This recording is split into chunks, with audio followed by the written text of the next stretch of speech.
இன்னைக்கு மாதவிலக்கு ஆயிட்டா எல்லா பெண்களும் பக்கத்து வீட்டு கடையில இருக்க நாடார் கடையில இருக்கிற ஒரு பொருளை வாங்கிட்டு வந்து தான் பயன்படுறாங்க. இல்லைன்னா பெரிய பெரிய மால்ல இருந்து ஒரு பொருள், அதுதான் மாதவிடாய் பஞ்சு, சானிட்டரி நாப்கின்.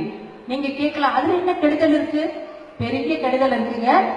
இந்தியாவிலேயே முதல்ல சானிட்டரி நாப்கின்ல என்ன கெடுதல் இருக்கு அப்படின்னு ஆராய்ச்சி பண்ணி நிரூபணப்படுத்தினது நான் தான்.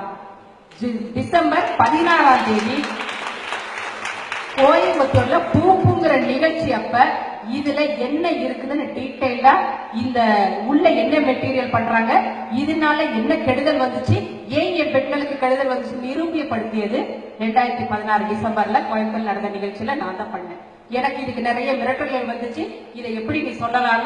ஆனா நான் 44 வயசுல பெண்களை பத்தி ஆராய்ச்சி பண்ணணும்னு ஏன் இறைவன் எனக்கு அந்த ஞானத்தை கொடுத்தார், இல்ல பாஸ்கர் அவர்களை எதுக்கு அறிமுகப்படுத்தார், என் பெண்களை காப்பாற்றுவதற்காக. நான் வீடியோலாம் போட்டு முடிச்சிட்டேங்க.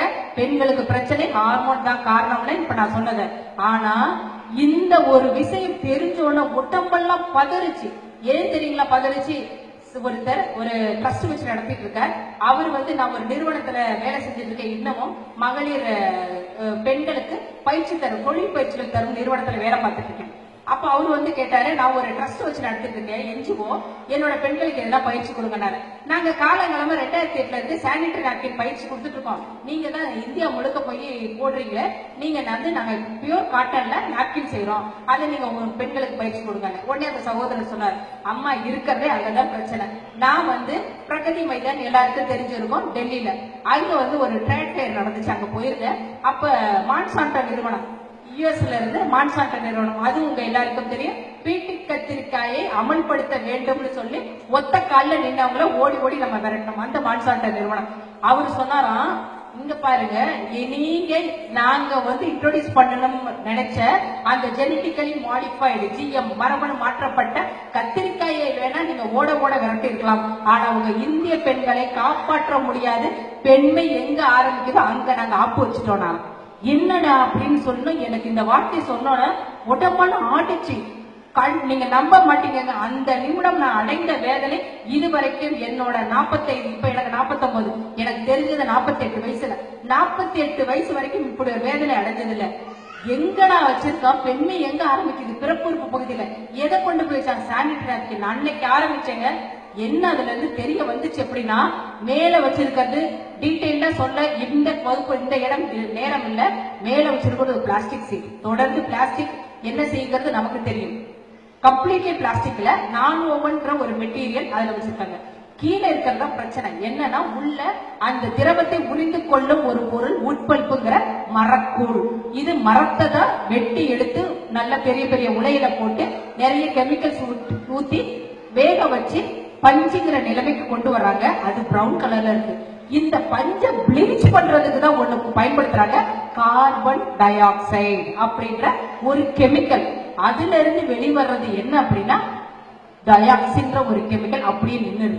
அதாவது இன்னும் சிம்பிளா சொல்லணும்னா, நம்ம சாப்பாடு வாயில போடுற வரைக்கும் தான் சாப்பாடு, ஆனா வாயில போட அது கெமிக்கல், அதுதான் கார்போஹைட்ரேட், அதான் புரோட்டீன், அதான் கால்சியம், எல்லாருக்கும் தெரியும். அப்ப உள்ள நடக்கிறது எல்லாமே என்னன்னா ஒரு ரசாயன தொழிற்சாலை தான் உள்ள நடந்துட்டு இருக்கு.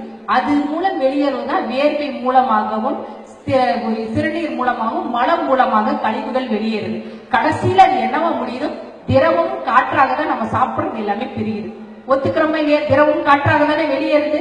அப்ப ஒரு கெமிக்கல் ரியாக்ஷன், வேதிவினை மாற்றம்ங்கிறது கடைசியில என்ன முடியும், நீரும் காற்றும் பிரியணும். இந்த கார்பன் டை ஆக்சைடுங்கிற கெமிக்கலை ஊற்றி அதை பிளீச் பண்ணும் பொழுது என்ன ஆகுதுன்னா டயாக்சின் அப்படியே நின்றுது, நீரும் காற்றும் பிரியல. இதுதான் கர்ப்பப்பை தொடர்பான பல பிரச்சனைகள் காரணம். நிறைய பெண்கள் மாதவிலக்கு முடிச்சோட இந்த நாப்கின் பயன்படுத்தினால பிறப்புறுப்பு பகுதியில அரிப்பு ஏற்படும். நிறைய பெண்கள் அந்த பகுதி முழுக்க சிவந்து போயிருக்கும், கருத்து போயிருக்கும். காரணம் என்னன்னா அதுல இருக்க டயாக்சின் அப்படின்ற ஒரு கெமிக்கல். கர்ப்பப்பை வாய் புற்றுநோய், சினைப்பையில் நீர்க்கட்டி, கர்ப்பப்பையில ரத்த கட்டி, அனைத்துக்கும் காரணம் இந்த மாதவிடாய் பஞ்சு. கீழே அதுக்கு கீழே ஜெல்லுன்னு ஒரு பவுடர் போடுறாங்க. ஜெல்லுங்கிறது என்னன்னா, நீ குழந்தைங்களாம் விளையாடும், அது பபிள்ஸ் விளையாடுவாங்க. சின்ன மீன் ஃபுட்டு மாதிரி இருக்கும், தண்ணிக்குள்ள போட்டோம்னா உப்பி இருக்கும். அது இல்லாம இன்னைக்கு எல்லாமே டிவில ஆட் காமிக்கிறாங்களா, லீக் ஆகாது, பார்த்தா ஊதா நிறத்தில் காமிக்கும். அதுதான் சாப்னு sodium acrylic polymer gel powder. இது என்ன செய்யும்னா திரவத்தை உறிஞ்சி வச்சுக்கிட்டு திடப்பொருளாக மாற்றும். பெண்ணுக்கு மாதவிலக்கு நேரத்துல கட்டி கட்டி உதிரப்போக்கு வர்றதுக்கு காரணம் ஜெல் பவுடர் உள்ள இருக்க திரவத்தை இழுத்துக்கிட்டே இருக்கிறதுனால, அது கேட்கறதுனால கர்ப்பப்பை அதிகப்படியான உதிரப்போக்கை கட்டி கட்டியாக தள்ளுகிறது. வந்துச்சா பிரச்சனை? சரி, இந்த இந்த மாதவிடாய் பஞ்சு நீங்க கேட்கலாம், மாதவிடாய் பஞ்சு தான் இத்தனைக்கு காரணம் அப்படின்னா இதை எதை வச்சு சொல்றீங்க அப்படின்னு நீங்க கேட்கலாம். ஒரே ஒரு லாஜிக் யோசிச்சு பாருங்க. 30 வருடம் மாதவிடாய் பஞ்சு வந்து எவ்வளவு நாட்கள் இருக்கும்? அதிகபட்சம் 20 வருஷம் தான். அதுக்கு முன்னாடி கேர் ஃப்ரீன்னு ஒண்ணு வந்துச்சு, நம்ம யாரும் கேர் பண்ணிக்கலாம், ரூம் போட்டு யோசிச்சாங்க என்னத்தை பண்ணனா இந்த பெண்கள் எல்லாரும் வாங்குவாங்க. அப்படி கொண்டு வந்ததுதான் உட்பல்புங்கிற ஒரு சீப்பான மரக்குள்ள வச்சு மாதவிடாய் பஞ்சு கொண்டு வந்தாங்க. 30 வருட காலமாக தான் மாதவிடாய் பஞ்சு வருது, மகளிர் நல சிறப்பு மருத்துவமனைகளும் வருது. புரியுதுங்களா? வேர்ல்டு பாலிடிக்ஸ் புரியுதா? எம்என்சி கம்பெனியோட வேலை புரியுதா? அவன் தான் குழந்தையை கிள்ளி விடுறான், தொட்டிலே ஆட்டுறான். குழந்தையை கிள்ளி விடுறது சானிட்டரி நாப்கின், தொட்டில ஆட்டுறது மகளிர் நல சிறப்பு மருத்துவமனைகள். புரிஞ்சுக்கங்க, நம்மளோட வாழ்வியல் சூழ்நிலை மாறல. மாட்டுக்கும் அதுவேதான், நமக்கும் அதுவேதான். அதுக்கும் உழைப்புல, நமக்கும் உழைப்புல. அதுவும் உணவு சரியில்லை, நம்முடைய உணவும் சரியில்லை. அது மட்டும் 4 5 ஜீவன்கள் மட்டும் ஆரோக்கியமா இருக்குது. ஏன்னா அந்த தகவல் மாற்றம் நமக்குள்ள இருக்குதுங்க. எப்படிப்பட்ட சூழ்நிலைக்கும் இயற்கையின் சூழ்நிலைக்கும் ஏத்த மாதிரி உடம்பை மாற்றிக்கொள்ளும் அடாப்டேஷன் கெப்பாசிட்டி நம்ம உடம்புக்கு இருக்குது. மாட்டுக்கு இருக்கிற மாதிரி தான் மனிதருக்கும் இருக்குது. ஆனா மாடு சானிட்டரி நாப்கின் பயன்படுத்தல, நம்ம சானிட்டரி நாப்கின் பயன்படுத்துறோம். அதனால சகோதரிகளே, தயவு செஞ்சு உங்களோட குடும்பத்தை பெண்கள் எல்லாம் ஆரோக்கியமா இருக்குன்னா தயவு செஞ்சு சானிட்டரி நாப்கின் பயன்படுத்தாதீங்க, துணி பயன்படுத்துங்க, மிக சிறந்தது. ஏன் இன்னைக்கு குழந்தை பேர் இன்மைங்கிறது பெரிய சப்ஜெக்ட். இதுக்கு தலைவலிக்குதான் சுக்க அரைச்சு பத்து போடுங்கிற மாதிரி குழந்தை சாப்பிடுங்க சரியா போங்கிற விஷயம் இல்ல. வாழ்க்கை முறைகளில் மாற்றம்.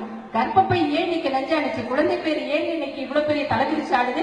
இன்றைக்கு சமுதாய நோய் சுகர் கிடையாதுங்க.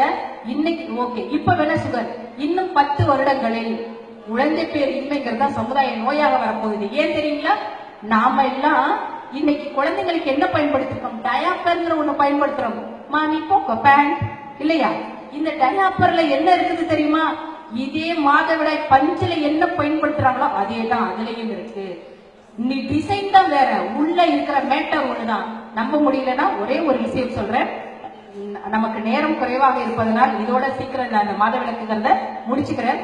சமீபத்துல கும்பகோணத்துல இருந்து ஒரு சகோதரி எனக்கு போன் பண்ணி, அம்மா எனக்கு 2 பசங்க, பெரிய பையனுக்கு 7 வயசு, சின்ன பையனுக்கு 5 வயசு ஆகுது. பெரிய பையனோட விதை பையில இருக்க விதையின் அளவு குறைஞ்சிட்டே வருது, கரையுதுமா, என்ன செய்யறதுன்னு தெரியல. நான் இயற்கை நல மருத்துவர்கள் நம்பர்லாம் கொடுத்து அவங்களை தொடர்பு கொள்ளுங்கம்மான்னு அவங்கள்ட்ட பேசிட்டு திரும்ப 2 மாசத்துல எனக்கு போன் பண்ணாங்க, அம்மா எனக்கு என்ன செய்யணும்னு தெரியல, அவங்க சொல்றதெல்லாம் நான் என் பையனுக்கு வழக்கப்படுத்திட்டு இருக்கேன். ஆனா என்னோட வைத்திய முறைகளை விட அது வேகமா வளர்ந்துட்டு இருக்குமா, ரொம்ப கரைஞ்சிட்டே வருமா. 2 பசங்களையும் சேர்த்து குளிக்க வச்சோம்னா பெரிய பையன் சின்ன பையனோட விதைப்பையை தொட்டு பார்த்துட்டு அவனுக்கு மட்டும் ஏமா வெயிட்டா இருக்கு, எனக்கு இல்லைன்னு கேட்கறான், எனக்கு ரத்த கண்ணீரே வருதுமா, என்ன செய்யறதுன்னு தெரியல அப்படின்னு சொல்லிட்டு சில நாட்கள்ல விதை முற்றிலும் அழிந்து போயிட்டு வெறும் பை மட்டும்தான் இருக்கு. நான் அப்பதான் இந்த சானிட்டரி நாப்கினை பத்தி ஆராய்ச்சி பண்ணினேன். இது இந்த மாதவிடாய் பஞ்சுல இருக்கிறது இன்னைக்கு இருக்கிற பெண்களுக்கு கர்ப்பப்பையை நஞ்சாக்குவது என்ன? சினை முட்டை இல்லை. இன்னைக்கு நிறைய பெண்களுக்கு மாதவிடாய் காண பொழுது இருந்துச்சு, இன்னைக்கு திருமணமாகி போகும்பொழுது சினை முட்டையும் இல்லைங்கிறாங்க. சாப்பிட்டுச்சு இந்த டயாக்சின்ற கெமிக்கல். இது இன்னைக்கு இருக்கிற பெண்களுக்கு. எதிர்காலத்துல உங்க குழந்தையெல்லாம் டயாப்பர் போட்டு வளர்த்துட்டு இருக்கீங்க. இதுகளோட எதிர்காலத்தை நினைச்சு பாருங்க. அவங்களுக்கு என்ன இந்த இல்லுமினாட்டிஸ் அரசியல், அந்த உலக அரசியலோட இது என்னன்னா 1 கோடிக்குள்ள கொண்டு வரணும் உலக மக்கள் தொகை.